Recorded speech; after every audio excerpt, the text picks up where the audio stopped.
சற்று முன் கிடைக்கப்பெற்ற மிக மிக முக்கியமான செய்தி ஒன்று வெளியாகி உள்ளது. எடப்பாடி பழனிசாமி அவர்களுக்கு எதிராக அதிமுகவின் மிக முக்கியமான நிர்வாகிகள், மாவட்ட செயலாளர்கள் அனைவரும் பன்னீர்செல்வத்திற்கு ஆதரவுகளை கொடுத்து வருகிறார்கள்.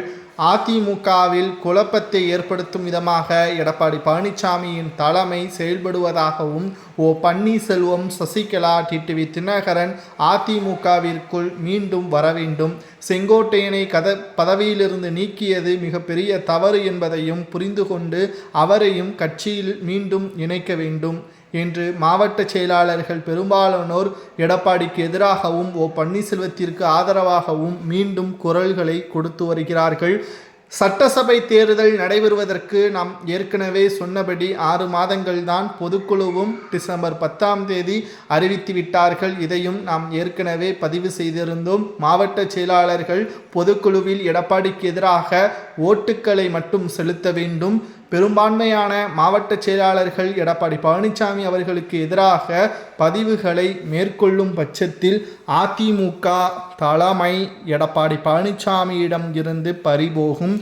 பன்னீர்செல்வத்திற்கு மிகப்பெரிய அளவிலான ஆதரவுகளை பெறக்கூடிய வகையில் அமையும் என்பதையும் நம்மால் தெள்ளத்தெளிவாக பார்க்க முடிகிறது. அனைத்திந்திய அண்ணா திராவிட முன்னேற்ற கழகம் தோல்விக்கு காரணமே எடப்பாடி பழனிசாமி தான் என்பதை அதிமுகவின் மூத்த நிர்வாகிகளும் மாஜி அமைச்சர்களும் புரிந்து கொண்டு செயல்பட்டால் மட்டும்தான் அதிமுகவை மீட்டெடுக்க முடியும். இல்லை என்றால் அதிமுக தோல்வியை நோக்கி மட்டும்தான் செல்லும். அதிமுகவில் எடப்பாடி பழனிசாமி அவர்களுக்கு எதிராக தனிப்பட்ட முறையில் நாங்கள் எந்த ஒரு பிரச்சனையையும் செய்யவில்லை. அதிமுகவிற்கு தேவை வெற்றி மட்டும்தான். எடப்பாடி பழனிசாமியை நம்பி 4.5 ஆண்டுகள் தோல்வியை மட்டும்தான் தழுவியுள்ளோம். இனியும் எடப்பாடி பழனிசாமியை நம்புவதற்கு நாங்கள் தயாராக இல்லை என்று அதிமுகவின் நிர்வாகிகள் பெரும் படையுடன் ஓபிஎஸ்ஸிற்கு ஆதரவுகளை கொடுத்துள்ளனர்.